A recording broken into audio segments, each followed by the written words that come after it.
Halo guys, ada berita seorang ibu habis membilas tangannya dengan hand sanitizer, tidak sadar langsung menyalakan kompor. Karena apa yang terjadi? Kedua tangannya terbakar hebat. Sekarang kita buktikan, apa betul hand sanitizer ini sangat berbahaya bagi api. Yuk kita buktikan ya.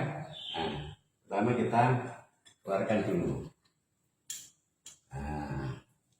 Setelah itu kita buktikan di sini Mas Danang. Nah, ini ada lidi, sebatang lidi. Kita nyalakan korek, coba dibakar. Kebakar apa tidak ya?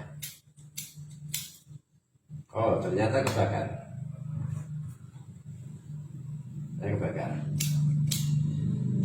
Sekarang kita suruh di situ.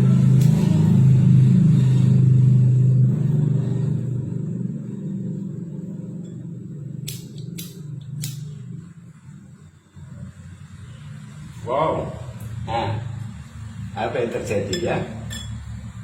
Memang luar biasa. Ini baru tahu ya, tanpa pengalaman ya, karena di dalam sanitizer itu ada alkohol kandungan 70%, sedangkan 40% aja dinyalakan sudah menyala, apalagi 70%.